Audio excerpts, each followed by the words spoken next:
ज्ञान शुरुआत क्लास में धमाकेदार स्वागत अगेन। तो चलिए हम लोग जो है गेट से रिलेटेड बहुत सारी चीज़ें कर रहे हैं। गेट के इम्पोर्टेंट टॉपिक्स दोनों ही लाइफ साइंस और बायोटेक्नोलॉजी के लिए हम लोग डिस्कस कर रहे हैं। तो चलिए आज हम लोग सॉल्व करते हैं गेट का क्वेश्चन पेपर। ये क्वेश्चन पेपर लाइफ साइंस है। लाइफ साइंस गेट 2023 का है। तो इसमें जो होता है एक्सएलपी सेक्शन जो आता है जो कि केमिस्ट्री सेक्शन है विच इज़ कंपलसरी। तो हम लोग जो है आज सॉल्व करेंगे क्वेश्चंस ताकि आप लोगों को आइडिया लगे कि किस तरीके के क्वेश्चंस आते हैं, कैसे सॉल्व करना होता है और बढ़िया स्कोर आप लोग लेके आए। तो यस, डेफिनेटली इम्पोर्टेंट है केमिस्ट्री क्योंकि स्कोर यहाँ से निकल के आता है। अगर बढ़िया स्कोर चाहिए तो चलिए केमिस्ट्री हम लोग सॉल्व करते हैं, डिस्कस करते हैं आज। यहाँ से हम लोग देख रहे हैं कि ये जो क्वेश्चंस जो है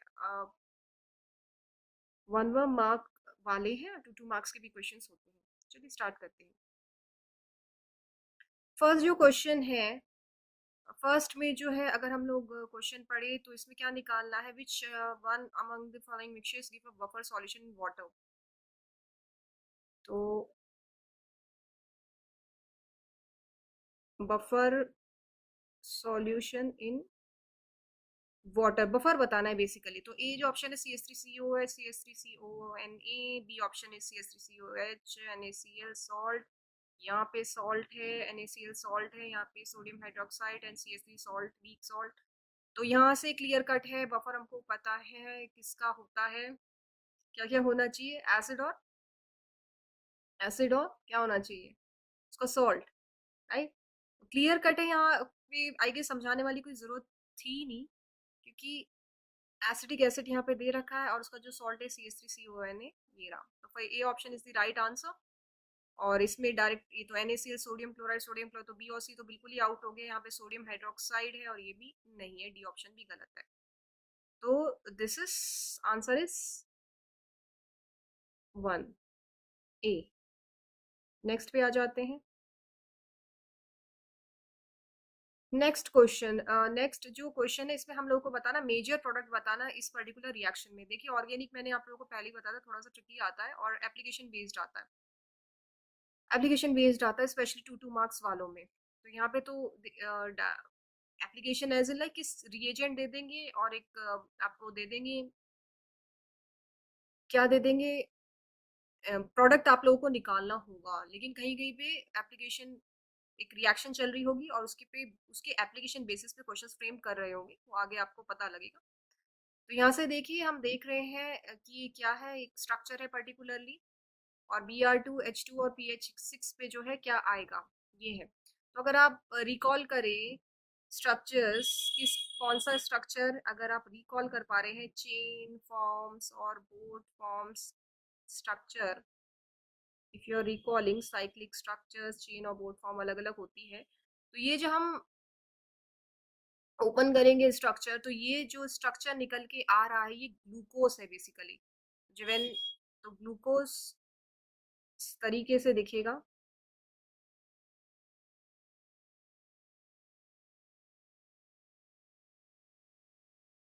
दिस इज ग्लूकोज।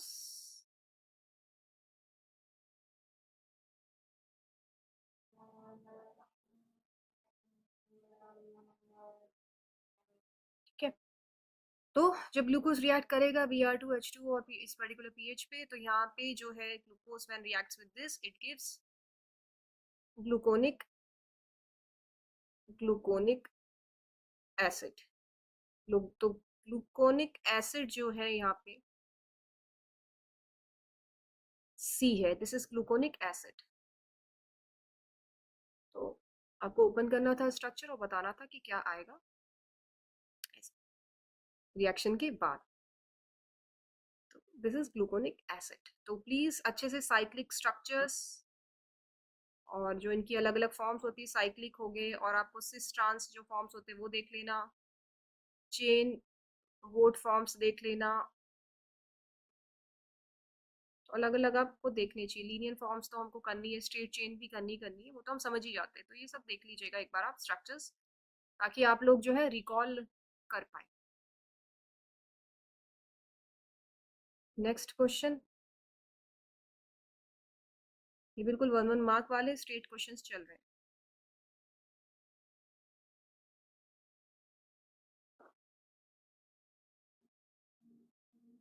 13 क्वेश्चन पे है कि 13 क्वेश्चन पे स्टेबिलिटी बतानी है। मेटल ऑक्साइड्स दिए हुए हैं, तो lithium oxide, sodium oxide, potassium, rubidium, ये चारों ऑप्शन में क्या है, हमको स्टेबिलिटी बतानी है।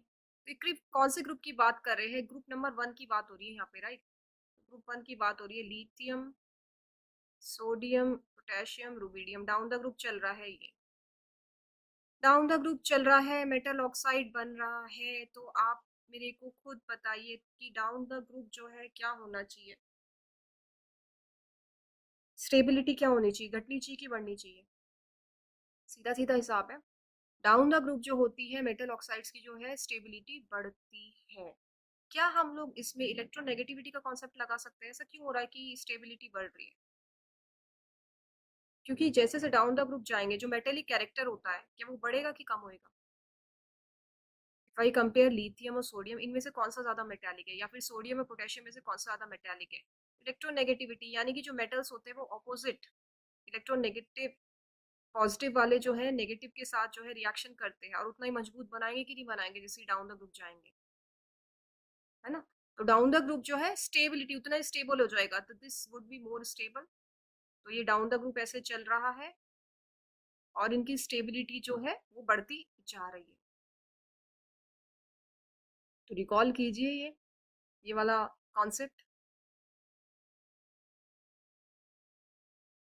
तो पीरियोडिक टेबल जो है, एज वी डिस्कस्ड, इम्पॉर्टेंट है, आपको पता होना चाहिए, एम्फेसाइज लाइक क्लियर होना चाहिए ये वाले कॉन्सेप्ट्स, इलेक्ट्रोनेगेटिविटी के, इलेक्ट्रॉन एफिनिटी के,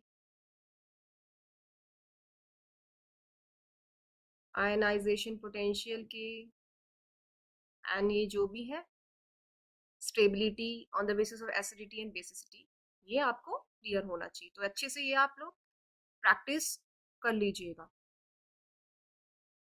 नेक्स्ट पे आ जाते हैं।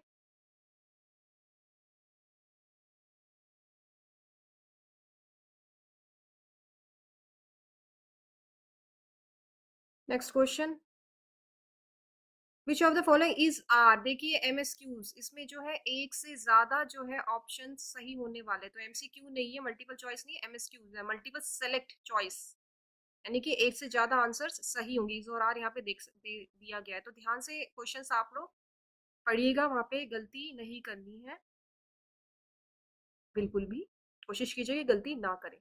तो दो कॉम्प्लीमेंट्री स्ट्रैंड्स है, ये रहा भाई डीएनए डबल हेलिक्स बना रहे, ये रहा एक स्ट्रैंड, और ये रहा दूसरा स्ट्रैंड।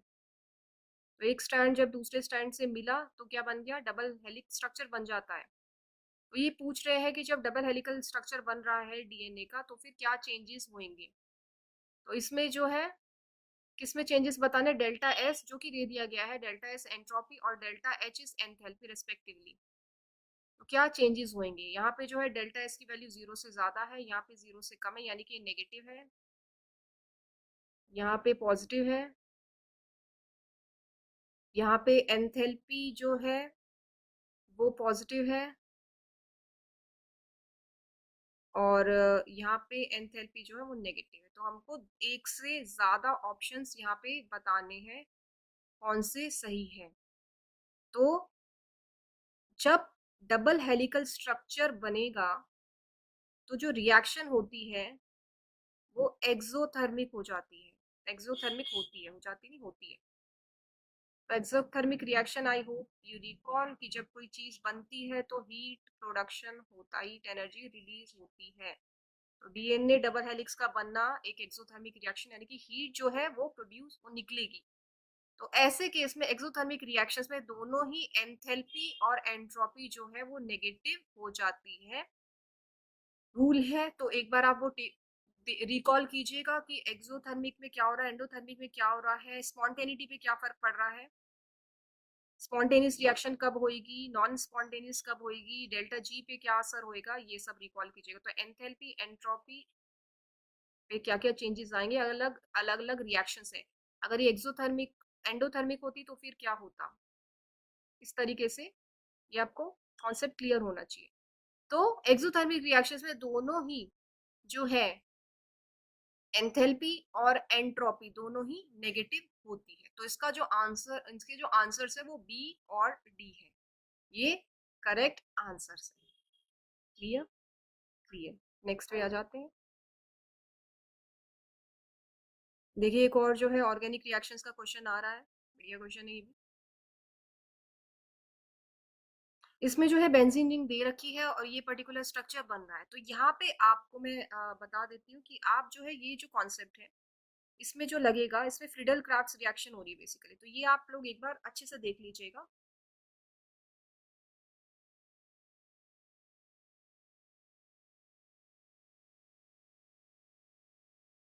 फ्रीडल क्राफ्ट्स रिएक्शन है, तो एसाइलेशन और रिडक्शन का कॉन्सेप्ट देख लीजिएगा। यहाँ पे ये लागू होएगा, इसके बेसिस पे हो रहा है ये। तो इसके जो करेक्ट आंसर है वो बी और डी है। So go for it. And even Friedel Crafts reaction का आप एक बार एल्काइलेशन, मतलब ओवरऑल जो है अच्छे से फ्रीडल क्राफ्ट्स रिएक्शन आप कॉन्सेप्ट देख लीजिएगा for this is actually important, we know that. और इसमें जो है और भी अगर मैं ऑर्गेनिक की बात करूँ तो मार्कोनिकॉफ रूल्स है वो इम्पोर्टेंट है, और डाइस एल्डर रिएक्शन इम्पोर्टेंट है कुछ है, और एंटी मार्कोनिक रूल भी इम्पोर्टेंट है, मार्कोनिकॉफ। ये सब इम्पोर्टेंट रिएक्शन उसके बेसिस पे देखिए। This is application based no, उन्होंने क्या दे दिया, सबस्ट्रेट दे दिया, एक पी दे दिया, सबस्ट्रेट है ना, और प्रोडक्ट बन रहा है, क्यू बन रहा है यहाँ पे। तो आपको क्या बताना था, आपकी बार रिएक्शन प्रोडक्ट नहीं बताना था, आप लोगों को क्या बताना था, आपको बताना था रिएजेंट कौन सा यूज है। तो this is kind of application based. तो गो फॉर इट और देखिएगा क्या बनेगा ये किस तरीके से होता है। तो this is definitely important in Organics. Next पे आ जाते हैं 16th। तो यहाँ पे अगर हम देखिए यहाँ पे जो है क्या चल रहा है,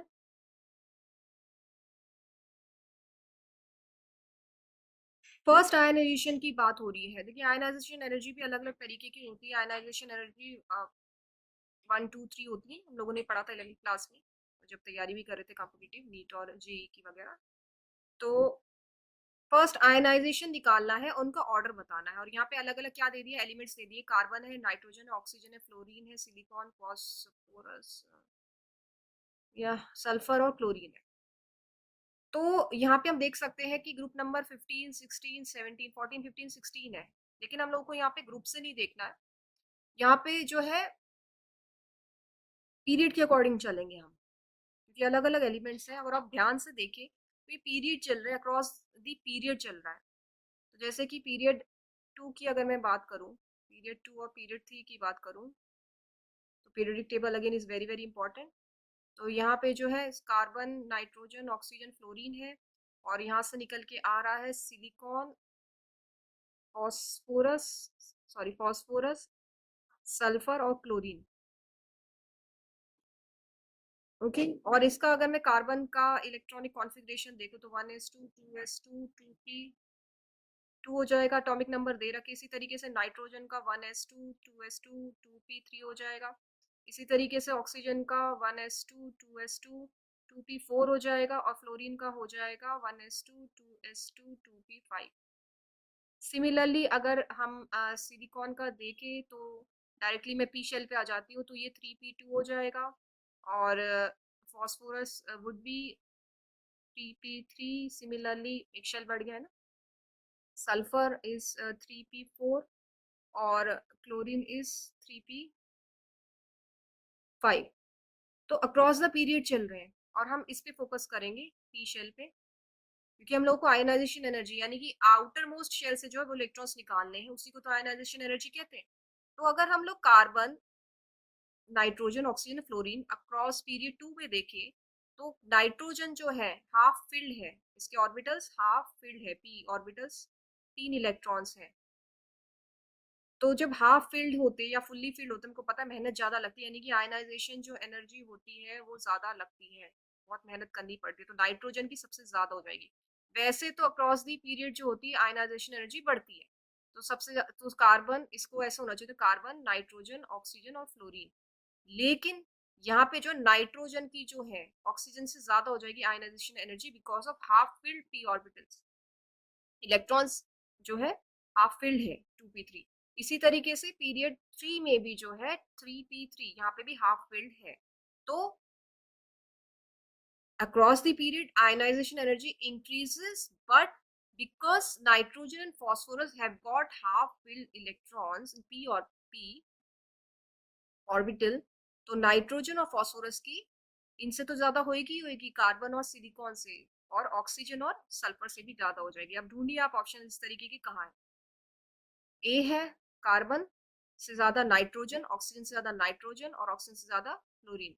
और इसी तरीके से बी है सिलिकॉन से ज्यादा फास्फोरस, सल्फर से ज्यादा फास्फोरस और सल्फर से ज्यादा जो एनर्जी आयनाइजेशन वो फ्लोरीन की। तो ए और बी जो है इसके आंसर्स हो जाएंगे। तो आयनाइजेशन एनर्जी का जो कॉन्सेप्ट है बहुत ही ज्यादा इंपॉर्टेंट है, तो अच्छे से आप ये एक बार देख लीजिएगा इसका कॉन्सेप्ट। नाउ नेक्स्ट पे आते हैं, डिप्रेशन और फ्रीजिंग पॉइंट ऑफ वाटर की बात हो रही है, कैलकुलेट करनी है कुछ कुछ चीजें। तो depression of freezing point of water जो है केल्विन में है, कितने मोलर सॉल्यूशन, 0.1 मोलर सॉल्यूशन के लिए देखना है। NaCl, सोडियम क्लोराइड और Na2SO4 आर इतना, डेल्टा T1 है और डेल्टा 2 है रिस्पेक्टिवली। आपको क्या बताना है, रेशियो बतानी डेल्टा T1 और T2 की, अगर सॉल्यूशन जो है वो आइडियल है। तो देखिए इस केस में जो अगर मैं बात करूं delta T freezing, depression in freezing point की अगर मैं बात करूं, इसका जो फॉर्मूला है वो निकल के आता है delta T is equal to I K M. तो जहाँ पे जो है ये मोलैलिटी है, के जो है मोलल फ्रीजिंग पॉइंट कांस्टेंट है, तो यहाँ पे मैं कांस्टेंट लिख देती हूँ which is constant fixed value. और ये जो है this is band half factor, band half factor कहते हैं इसको, and this is freezing point depression in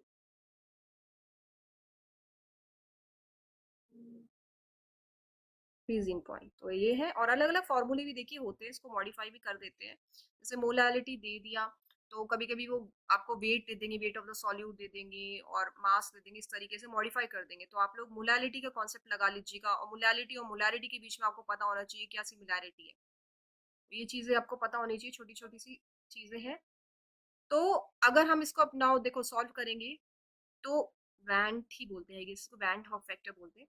तो मोलल जो है मोलालिटी दोनों की ही, NaCl की भी कितनी है 0.1 मोलल है, और Na2SO4 की भी जो है 0.1 है। तो K तो कांस्टेंट हो गया, मोलालिटी भी कांस्टेंट हो गई। अब जो है डेल्टा TF जो है वो किसके डायरेक्टली प्रोपोर्शनल दिख रहा है हमको, I के दिख रहा है। तो रेशियो अगर मैं निकालूं दोनों की, दिस इज डेल्टा T1 जो है NaCl का है और डेल्टा T जो है Na2SO4 का है। तो वैंट ऑफ फैक्टर जो है NaCl का हो जाएगा 2 होता है, और Na2SO4 का जो होता है वो 3 होता है। यहाँ पे मैं बात कर रही हूँ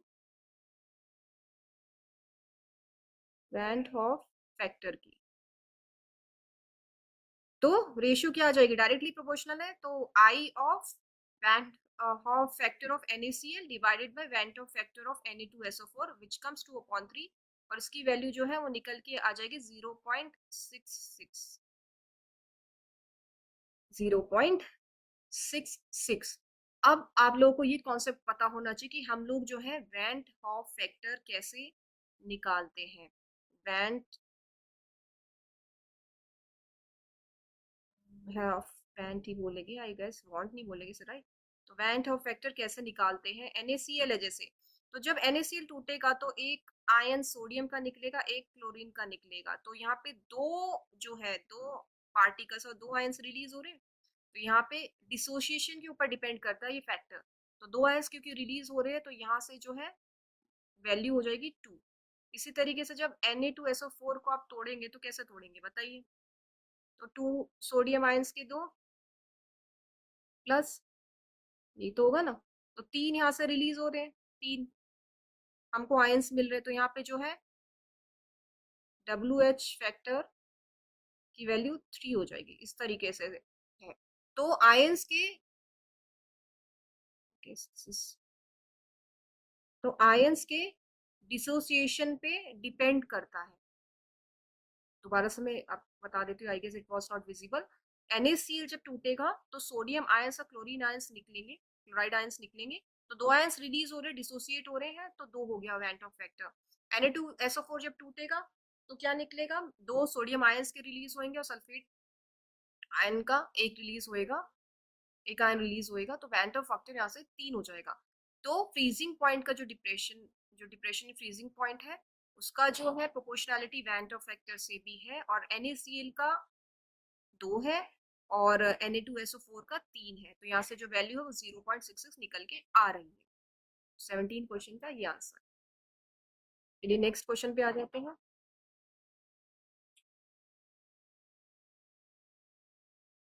अब यहाँ पे जो है आपको दिख रहा है एक स्ट्रक्चर, और आप लोगों को जो है बताना है, क्या बताना है, साइक्लोब्यूटीन दे रखा है, वो कह रहे हैं प्लेनर है, this is cyclobutene which is planar,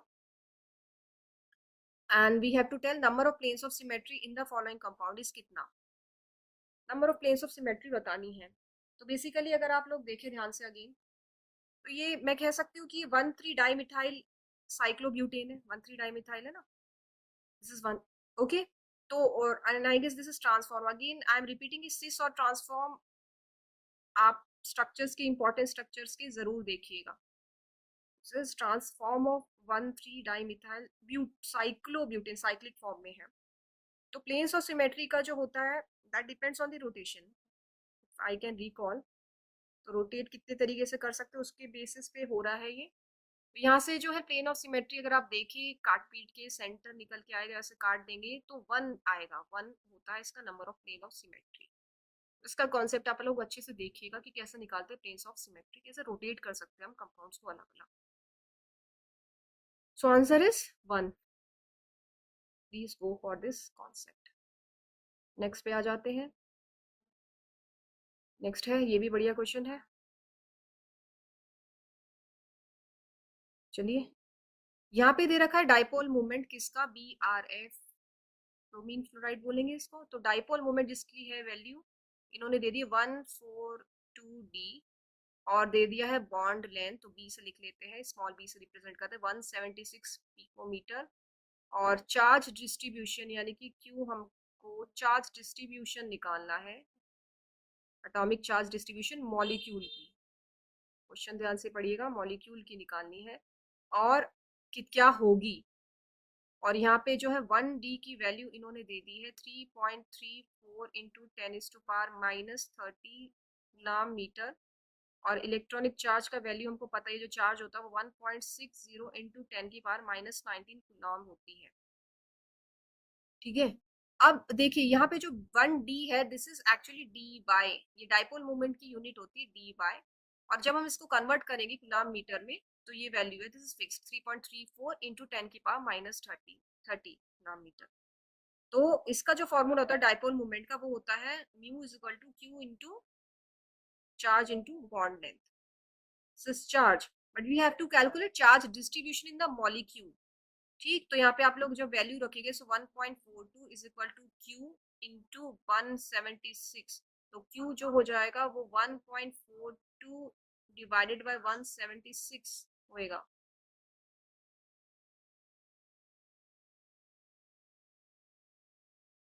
okay, अब देखिए डिजिट्स, वो यूनिट्स चेंज कीजिए, this is Debye, this is picometre. तो जब हम चेंज करेंगे तो 1.42 इंटू 3.3, यहाँ पे जा रहे हैं हम, 3.34 into 10⁻⁻30 coulomb metre divided by 172 into picometre को मीटर में कर रहे हैं 10⁻⁻12 मीटर, इंटू इंटू मॉलिक्यूल की बात कर रहे हैं, एक चार्ज, एक जो फैक्टर है चार्ज, देखिए क्वेश्चन पे देखिए दोबारा से, ई चार्ज दे रखा है एक सिंगल पार्टिकल का ना, तो मल्टीप्लाई पे कितना हो जाएगा 1.6 इंटू 10⁻⁻19 गुलाम। तो यहाँ से जब आप कैलकुलेट करेंगे वैल्यू जो आएगी 0.16 आ जाएगी। सब कुछ कर कुरा के डिवाइड वगैरह कर पुरा के वैल्यू ये आ जाएगी 0.16। डायरेक्ट फॉर्मूले बेस्ड क्वेश्चंस हैं अगर आप देखें, लेकिन अगर आप लोगों ने नोट किया यहाँ पे तो फॉर्मूले याद रखने बहुत जरूरी है। सो प्लीज बहुत अच्छे से फॉर्मूले आप लोग याद रखिए। कॉन्सेप्ट्स क्लियर तो होने जरूरी है ही है। और जो है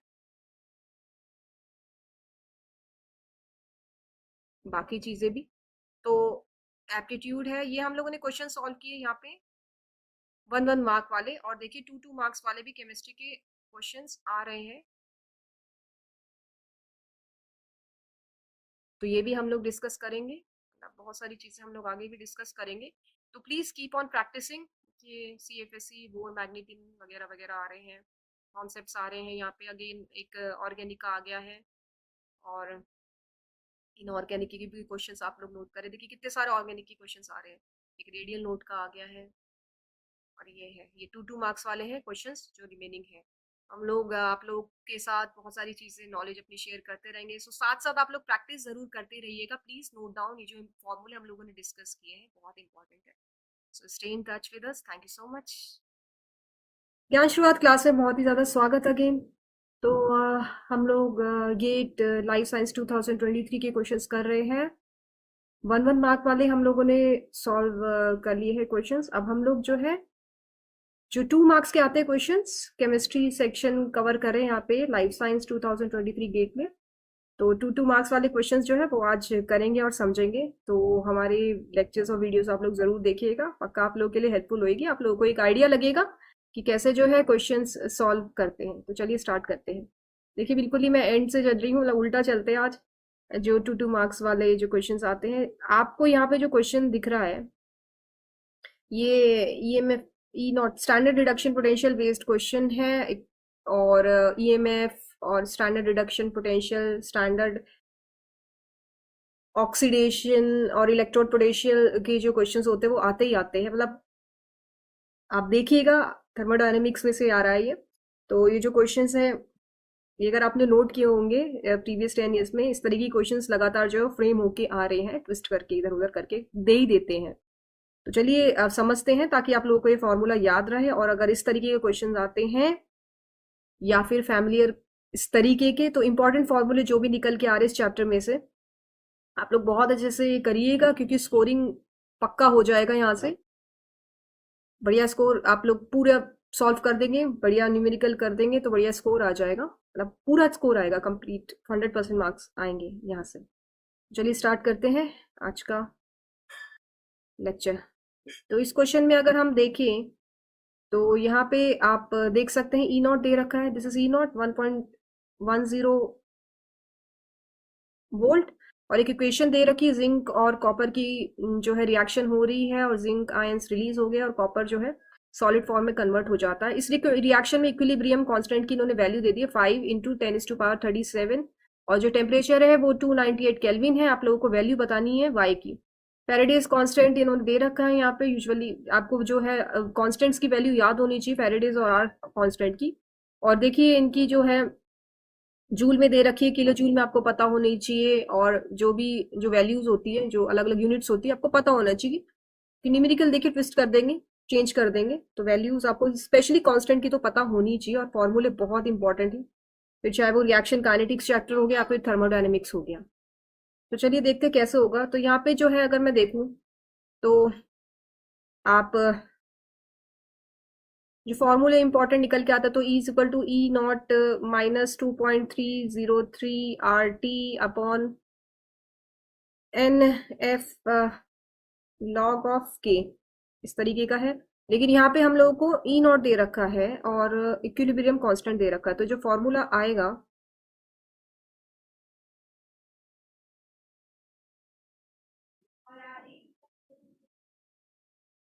तो वो आ जाएगा E0, sorry this is E0 would be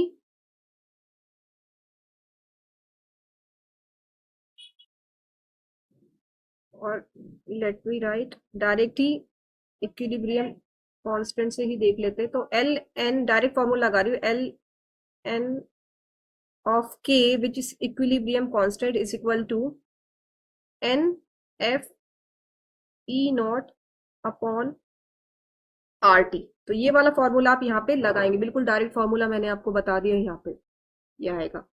ठीक है, तो कुछ भी दे दे, अगर आपसे ई नॉट पूछ रहे आप ई नॉट निकाल सकते हैं, इक्विलिब्रियम कांस्टेंट हमको यहाँ बताना है, और जो भी है मोल्स भी हम लोग कैलकुलेट कर सकते हैं। तो यहाँ से हमको पता है this is equilibrium constant, this is Faraday's F है, यहाँ पे दी गई है वैल्यू, ई नॉट हमको दिया हुआ है, और आर की वैल्यू भी पता है, टी की वैल्यू भी पता है, और एन जो है एन यहाँ पे 2 आ जाएगा, क्योंकि यहाँ पे जो आयनिक एक्सचेंज हो रहे हैं वो 2 इलेक्ट्रॉन्स के हो रहे हैं, तो नंबर ऑफ इलेक्ट्रॉन्स यहाँ से 2 आ जाएंगे, एन इज 2।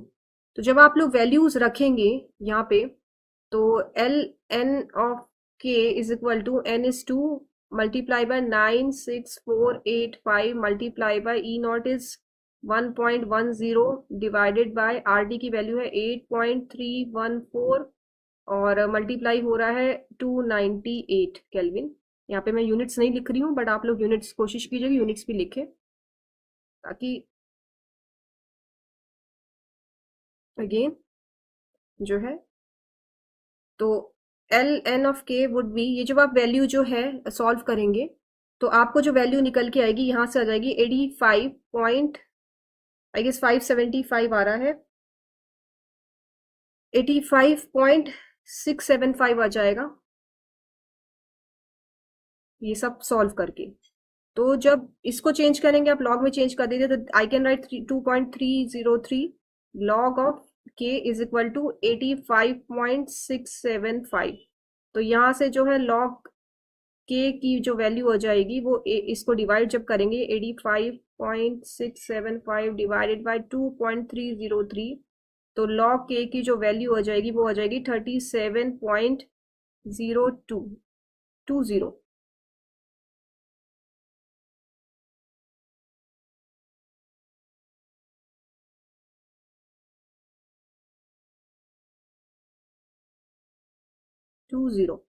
तो लॉग, अगर आप यहाँ पे अगेन न्यूमेरिकल में देखें, तो इक्विलिब्रियम यानी कि के की वैल्यू जो वो दे रखी है विच इज वाई इंटू 10 की पावर 37, तो रख दीजिए वैल्यू y इंटू 10 की पावर 37 इक्वल्स टू 37.20। तो जब लॉग निकालेंगे तो log of y plus log of 10 to power 37 is equal to 37.20, यही हो जाएगी, यही हो जाएगी। अब यहाँ पे यहाँ से यहाँ आ जाते हैं, तो log y की जो वैल्यू होगी वो हो जाएगी log 10 की पावर 37, अगर मैं निकालूं तो प्लस 37 आ जाएगा इक्वल्स टू 37.20 हो जाएगा। ओके, लॉग मैंने 10 की पावर 37 की वैल्यू निकाल दी, तो 37 आ जाएगी। ठीक है, लॉग बेस 10, और लॉग y को y हमको निकालना है यहाँ पे, और 37.20 सब सॉल्व करके आ गया। तो लॉग जो है इज इक्वल टू, उधर ले जाएंगे 37.20 में से माइनस कर दीजिए 37, तो लॉग y वुड बी, जब आप माइनस करेंगे तो 0.2 आ जाएगी।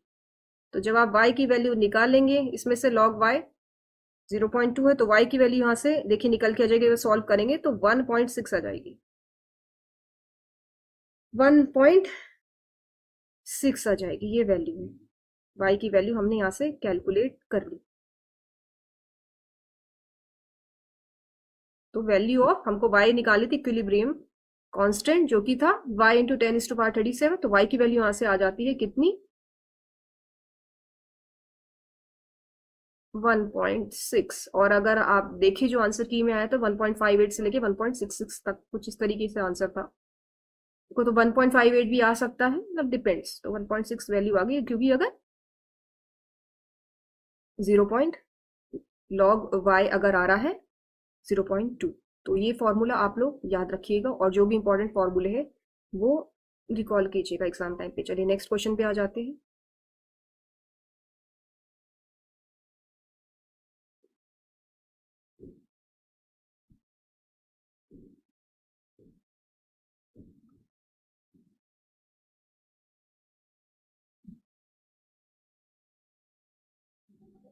दिस इज विजिबल या। देखिए नेक्स्ट क्वेश्चन की जो बात हो रही है, यहाँ पे जो है 26 क्वेश्चन, यहाँ पे जो है रेडियल नोड बताने हैं, वैलेंस ऑर्बिटल ये यू यू है विच इज यूरेनियम, और वैलेंसी दे रखी है 3। ये ध्यान दीजिएगा, देखिए यूरेनियम है, इलेक्ट्रॉनिक कॉन्फ़िगरेशन आपको दे दिया, लेकिन यहाँ पे जो है दिस इज 3 दे रखा है, 3। ओके, आयनिक फॉर्म में, यानी कि 3 इलेक्ट्रॉन्स लूज कर रहा है, और रेडियल नोड बताना है। तो रेडियल नोड का जो फॉर्मूला होता है, अगर हम डायरेक्ट रेडियल नोड के फॉर्मूले पे आए तो वो हो जाता है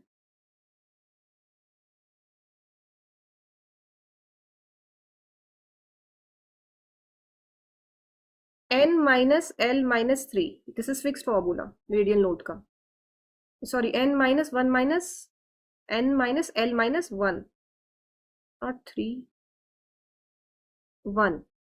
तो यहाँ पे यूरेनियम का जो है 92 है, तो अगर मैं इलेक्ट्रॉनिक कॉन्फ़िगरेशन 92 का लिखूं तो ये F और D और S शेल में एंट्री कर रहा है, तो इलेक्ट्रॉनिक कॉन्फ़िगरेशन यहाँ से निकल के आएगा 5F3 और 6D1 और 4S 7S 7S2,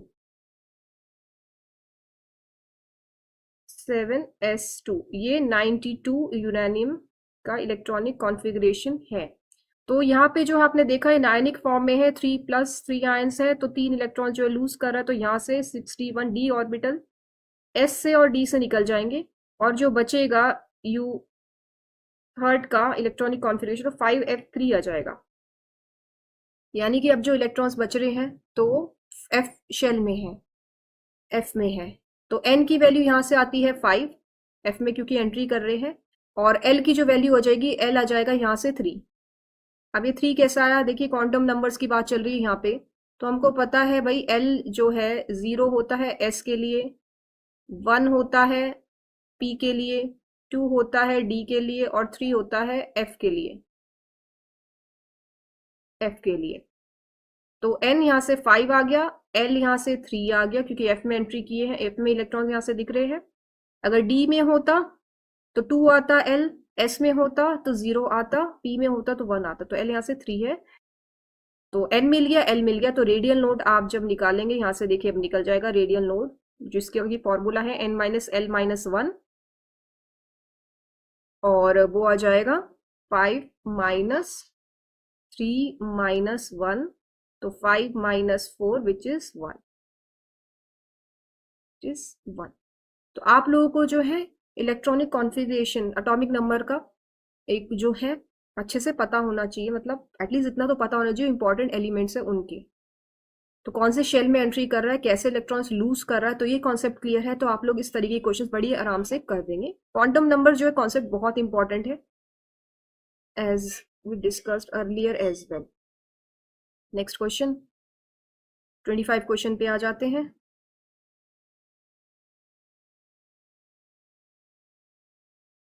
okay, organic का है, ठीक है। तो यहाँ से एक कंपाउंड है एक्स, जिसकी रिएक्शन हो रही है CH3 MgBr से, H3 positive HTO positive ions है, और एक P प्रोडक्ट निकल रहा है।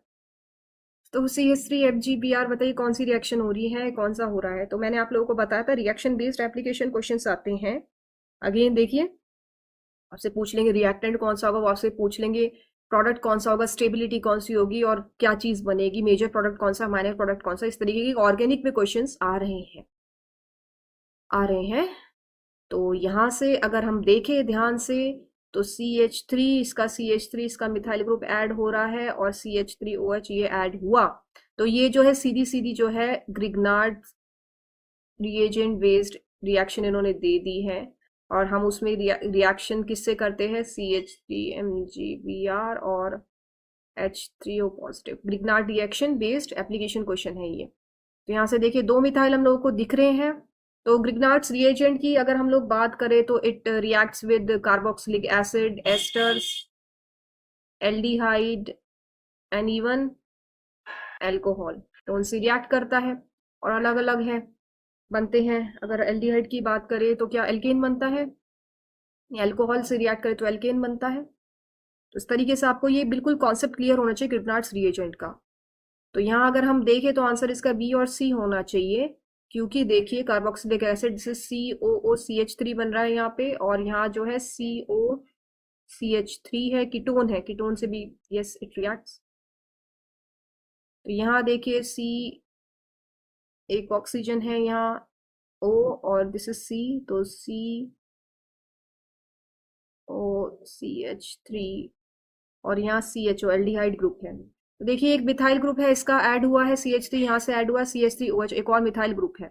लॉजिकली अगर आप लोग देखें तो यहाँ से एक मिथाइल ग्रुप आ रहा है, यहाँ से आ रहा है, यहाँ पे है ही नहीं, मिथाइल ग्रुप दिख ही नहीं रहा है, और यहाँ पे देखिए एक्स्ट्रा ऑक्सीजन है, तो ये नहीं होनी चाहिए। तो बी और सी इसका आंसर होना चाहिए, क्योंकि ये रिएक्ट कर रहा है ना कार्बोक्सिलिक, अभी हमने जाना carboxylic acid, ketones, asters, CHO और OH। तो ये प्रैक्टिस से आप लोगों को क्वेश्चन आएंगे, तो ग्रिग्नार्ड्स रिएजेंट और जो भी मैंने आप लोगों को इंपॉर्टेंट रिएक्शंस बताइए बहुत अच्छे से कीजिएगा, उस पर बेस्ड एप्लीकेशन क्वेश्चंस फ्रेम होके आते ही आते हैं, इस तरीके के क्वेश्चंस आते हैं। तो अगर आप लोगों का ऑर्गेनिक का कॉन्सेप्ट क्लियर है तो बहुत ही अच्छे से आप लोग स्कोर ले जाएंगे। काफी काफी क्वेश्चंस ऑर्गेनिक से आ रहे हैं, तो मैक्सिमम स्कोर आप यहाँ से खींच लेंगे, 2-2 मार्क्स वाले और 1-1 मार्क वाले भी, अधिकतर जो है 2-2 मार्क्स के जा रहे हैं। तो ये नेक्स्ट क्वेश्चन 24th।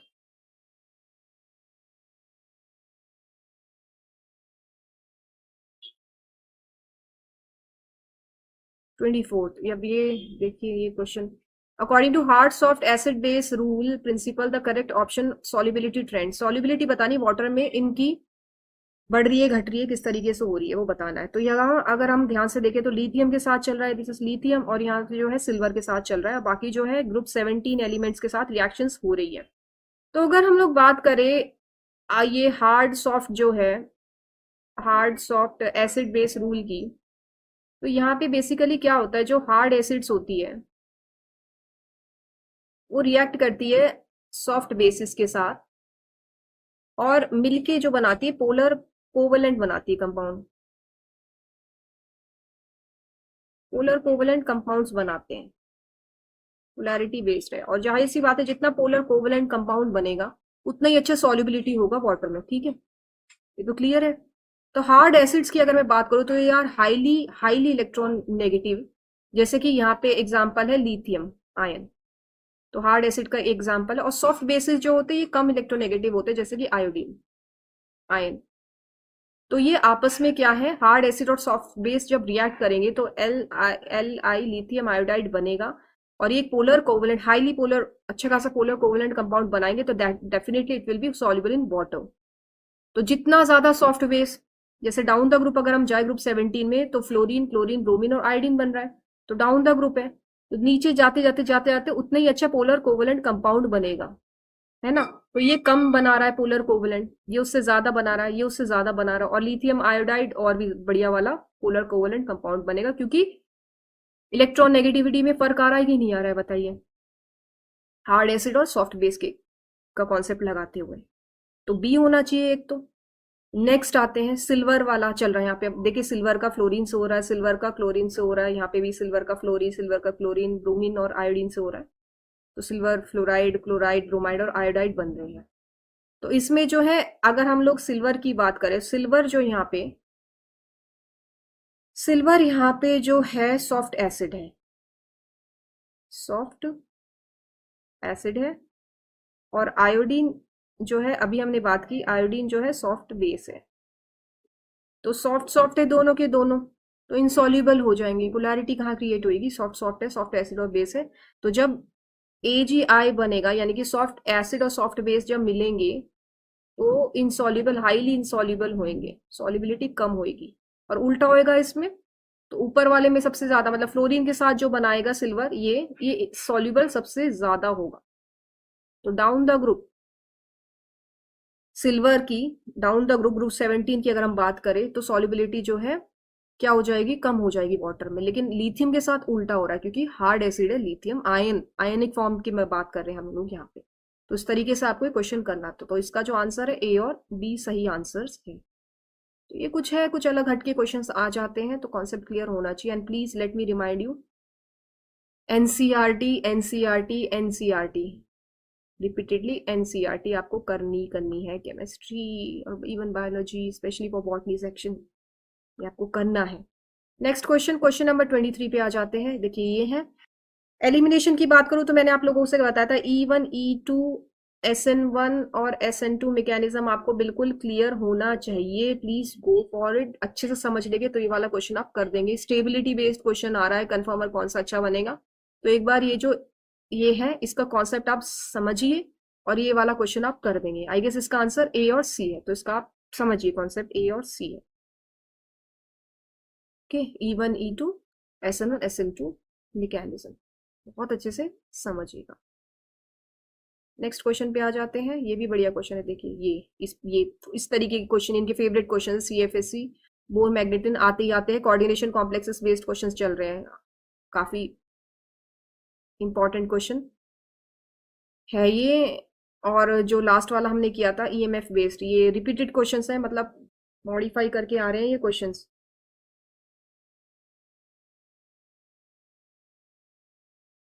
ओके, चलिए करते हैं ये वाला भी 22।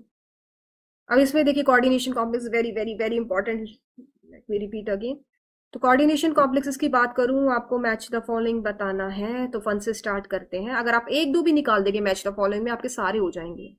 तो एटलीस्ट एक दो तो पता होना चाहिए, एक दो का तो कॉन्सेप्ट क्लियर होना चाहिए, जिसमें कि CFSC और बोर मैग्नेटन अगर आपने अच्छे से कर लिया, या फिर हाइब्रिडाइजेशन टॉपिक अच्छे से कर लिया, ये SVD एलिमेंट्स वाले यूनिट में से आ रहे हैं क्वेश्चन, तो बहुत ज्यादा आप बढ़िया स्कोर लेके आ जाएंगे। दो तीन क्वेश्चन 1 और 2 मार्क्स में आ जाते हैं। तो फर्स्ट पे आ जाते हैं MnE पे बात करें, H2O6 और जो है 2 ion, ये है। इनमें से बताना कौन सा सही है। तो मैग्नीज है यहाँ पे, दिस इज मैग्नीज। और मैग्नीज का हम लोग को पता है कि अगर हम लोग मैग्नीज का इलेक्ट्रॉनिक कॉन्फ़िगरेशन देखें तो मैग्नीज है, I guess this manganese only no, yes. तो इसका जो इलेक्ट्रॉनिक कॉन्फ़िगरेशन है वो होता है 3D5 और 4s2 होता है। तो ग्रुप D ब्लॉक एलिमेंट्स के आपको कोऑर्डिनेशन, आपको एटॉमिक कॉन्फ़िगरेशन, एटॉमिक नंबर्स और इलेक्ट्रॉनिक कॉन्फ़िगरेशन बहुत अच्छे से पता होने चाहिए। लगातार क्वेश्चंस आते हैं कोऑर्डिनेशन कॉम्प्लेक्सेस के। तो यहाँ से सबसे पहले मैं ऑक्सीडेशन स्टेट निकालूंगी। सो एक्स ये क्या हो जाएगा, ये तो +0 इज इक्वल टू 2+0 हो जाएगा ये, क्योंकि H2O है, न्यूट्रल मॉलिक्यूल है। तो एक्स यहाँ से ऑक्सीडेशन स्टेट निकल के आ गई मैग्नीज की, +2। और आई कैन राइट +2, 2+ और +2। तो दो इलेक्ट्रॉन्स जो है वो लूज कर रहे हैं यहाँ से, तो Mn अब जो हो जाएगा, इलेक्ट्रॉन्स जो है वो यहाँ से निकलेंगे S से, तो यहाँ पे जो है 3D5 हो जाएगा इसका कॉन्फ़िगरेशन। अब जैसे इसने दो इलेक्ट्रॉन्स 2+ लूज किए, तो Mn2+ का जो है इलेक्ट्रॉनिक कॉन्फ़िगरेशन 3D5 हो जाएगा। तो चलिए बना लेते हैं, क्या निकालना है, बोर मैग्नेट, CFSC, डायमैग्नेटिक और हाइब्रिडाइजेशन। तो देखिए अगर मैं इसका बोर मैग्नेटन निकालूं, अगर हम फर्स्ट ऑप्शन लेके ही चले कि ये सही है, तो इसका जो फॉर्मूला होता है BM का, वो होता है √ऑफ N+2, ये होता है। और N यहाँ पे जो है नंबर ऑफ अनपेयर्ड इलेक्ट्रॉन्स हैं। तो यहाँ पे अनपेयर्ड इलेक्ट्रॉन्स कितने हैं भाई, 5 है ना। डी शेल, डी ऑर्बिटल की बात हो रही है यहाँ पे, तो 5 है, तो वैल्यू रख दीजिए। तो 5 + 2, तो यहाँ से हो जाएगा 5 × 7, तो √35, जो की वैल्यू होती है 5.916। और आई कैन राइट 5.92। देखिए मैंने फर्स्ट ऑप्शन ही रख के चली मैं, और फर्स्ट ऑप्शन में ही आ गया है। तो ई का जो है 1 आंसर आ रहा है। तो अगर आप देखें A और D ऑप्शन में से आ रहा है, B और C आउट हो गए। तो ये अगर आपका BM जो मैग्नेटिन का कॉन्सेप्ट क्लियर है, आप इस तरीके क्वेश्चन बड़ी आराम से कर देंगे।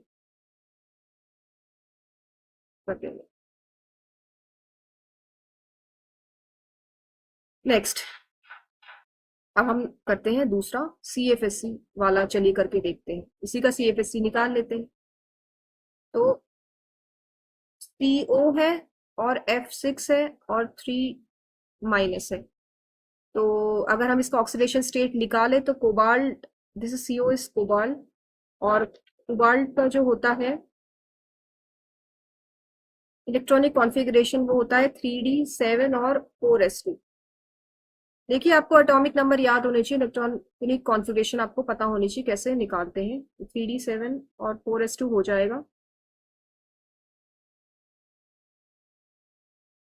ओके, तो जब मैं ऑक्सीडेशन स्टेट निकालूंगी तो x -6 इज इक्वल टू -3, तो x यहाँ से प्लस का 3 आ जाएगा, यानी कि 3 इलेक्ट्रॉन्स निकल रहे हैं। तो कोबाल्ट 3 का जब इलेक्ट्रॉनिक 3 आयंस मतलब 3 इलेक्ट्रॉन्स जब लूज करेगा तो 2 s से लूज किए और एक किससे लूज किए, d से, डी ऑर्बिटल से, तो 3d6 हो जाएगा। अब यहाँ से हम लोग CFSE वैल्यू निकाल रहे हैं, तो कॉन्सेप्ट यहाँ पे वो कौन से वाला आएगा, T2G वाला और EG वाला, हाई स्पिन और लो स्पिन जैसे निकालते हैं इसमें। तो यहाँ से T2G और EG का आएगा, एंड हियर 0.6 का कौन से मल्टीप्लीकेशन, यहाँ पे 0.4, हाई स्पिन और लो स्पिन जैसे हम लोग कैलकुलेट करते हैं। तो 6 इलेक्ट्रॉन किस तरीके से जा रहे हैं देखिए, तो 1 2 3 4 5, 1 2 3 4 5 6, 1 2, 2 नीचे गए। फ्लोरीन जो है वीक लिगेंड है या स्ट्रॉन्ग लिगेंड है, बताइए, उस बेसिस पे है या नहीं है। ओके, तो निकाल दीजिए CFSE वैल्यू। अब हम लोग CFSE वैल्यू का लेंगे यहाँ से, तो 0 माइनस का 0.4 मल्टीप्लाई बाय 1 2 3 4 5 6,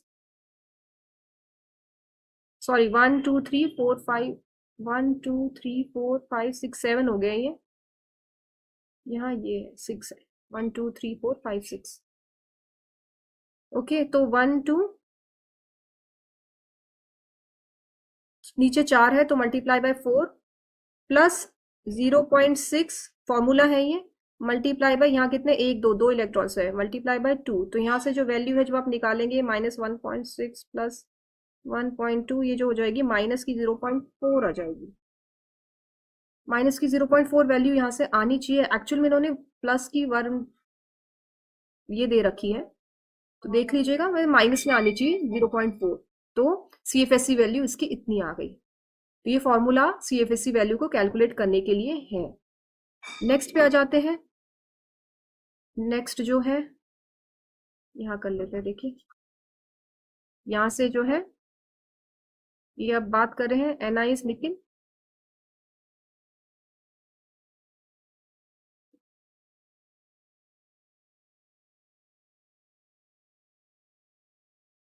NiCl4 और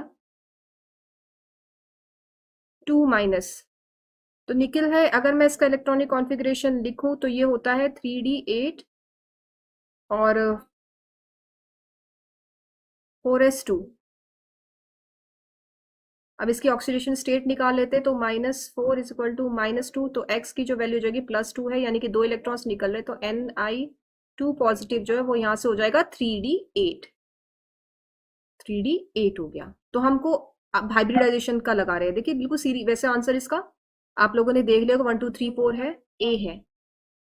तो अगर मैं लगाऊं यहाँ पे, तो 3d8, 1 2 3 4, फिर 4s2 में एंट्री करेगा और 4p ऑर्बिटल में, इस तरीके से अरेंज होते इलेक्ट्रॉन। तो क्लोरीन जो है वीक लिगेंड है, यानी कि पेयरिंग नहीं करेगा इलेक्ट्रॉन्स की, ये आपको पता होना चाहिए, वीक लिगेंड और स्ट्रॉन्ग लिगेंड्स का कॉन्सेप्ट।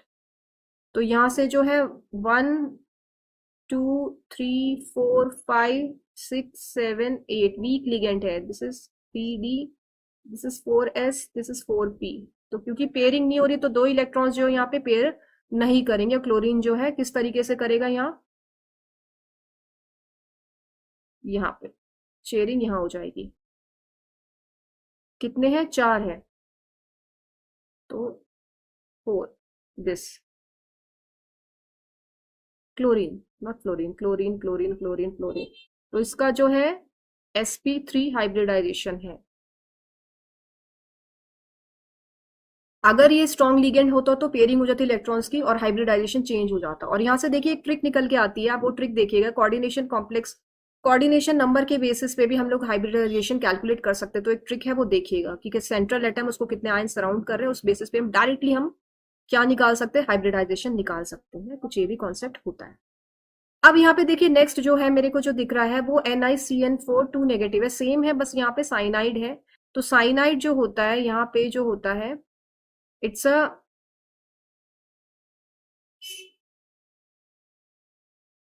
स्ट्रॉन्ग लिगेंड,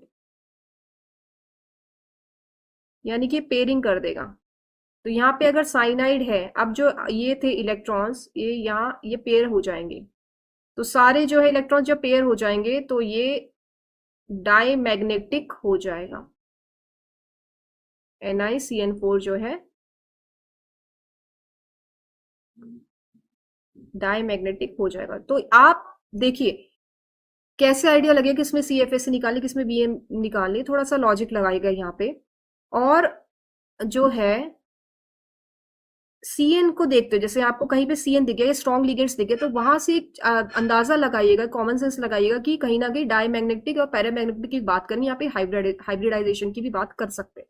तो उस तरीके से थोड़ा लॉजिक लगाइएगा, है ना। जैसे CN पे मेरी एकदम से नजर गई, वी नोटिस कि, तो इसमें कहीं ना कहीं थोड़ा कॉमन सेंस लगाते हो कि ये पैरामैग्नेटिज्म या डायमैग्नेटिज्म का कॉन्सेप्ट जाएगा यहाँ से। तो इस तरीके से आपको ऑप्शन फिर कैलकुलेट कीजिएगा इसका, कि मेरे को इसका ये निकालना है, नंबर ऑफ अनपेयर्ड इलेक्ट्रॉन्स के बेसिस पे पैरामैग्नेटिज्म मैग्नेटिक प्रॉपर्टीज निकालनी है। तो ये थोड़ा कॉमन सेंस भी हो जाएगा यहाँ।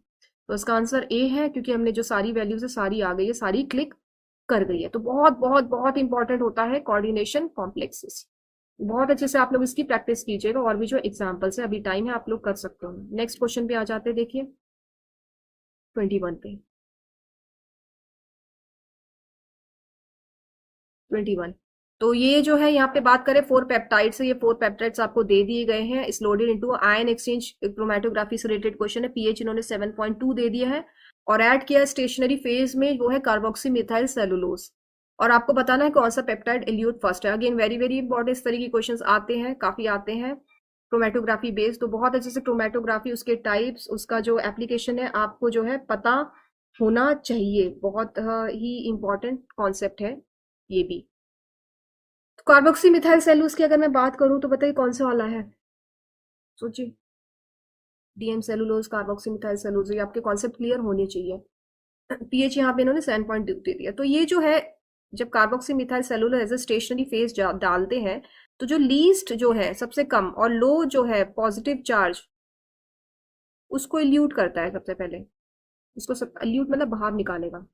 तो कम से कम पॉजिटिव चार्ज वाला बाहर निकलेगा, या फिर क्या हम कह सकते हैं कि नॉन पोलर को बाहर निकालना चाहिए, और फिर नॉन पोलर हो, या फिर अनचार्ज्ड हो, समथिंग लाइक दैट। अगर पोलर भी है तो अनचार्ज्ड हो, इस तरीके से। ठीक है।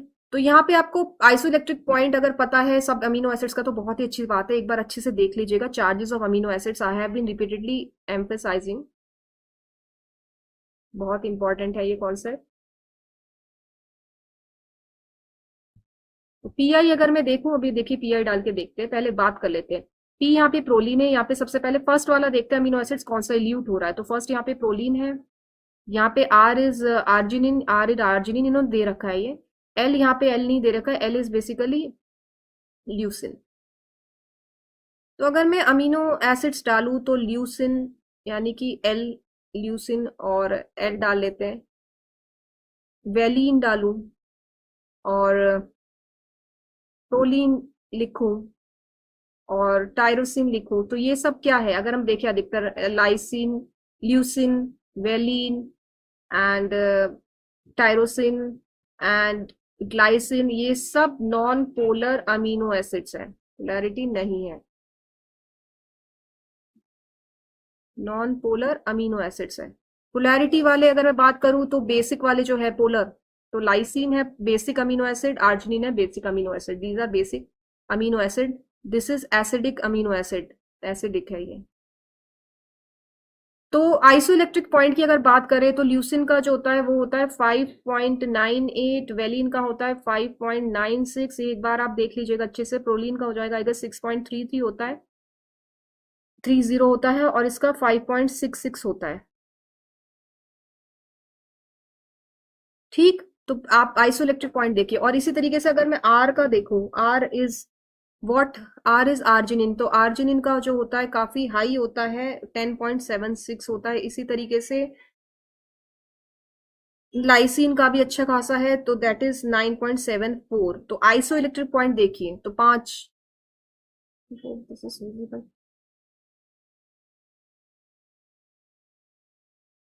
ओके।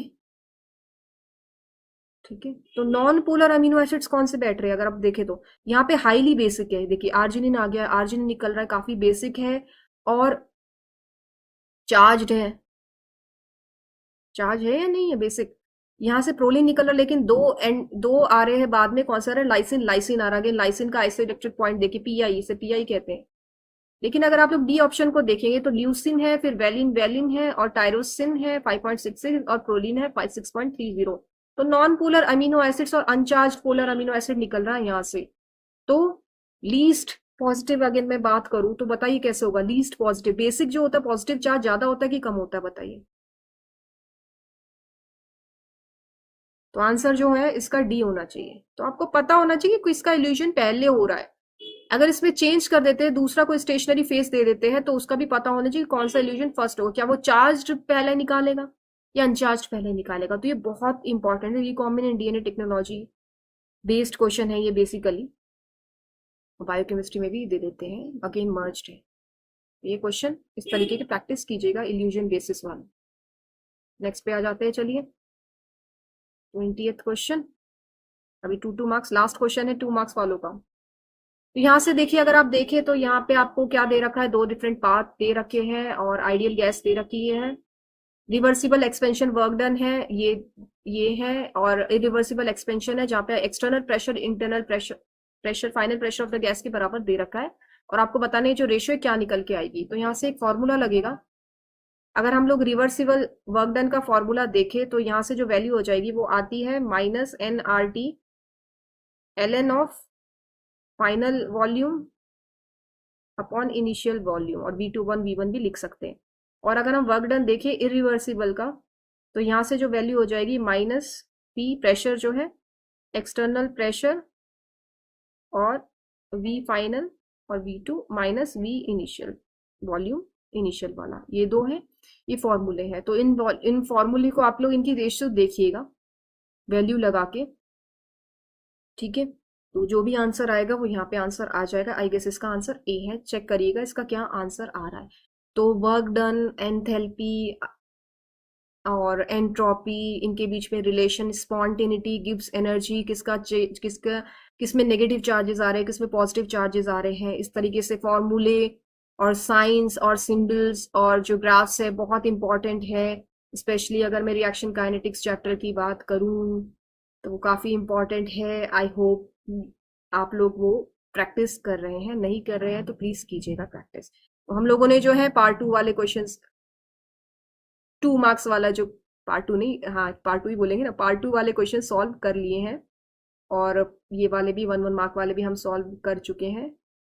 तो चलिए, keep on practising with us, all the very best. Will हम लोग आपको गाइड करते रहेंगे। Thank you so much.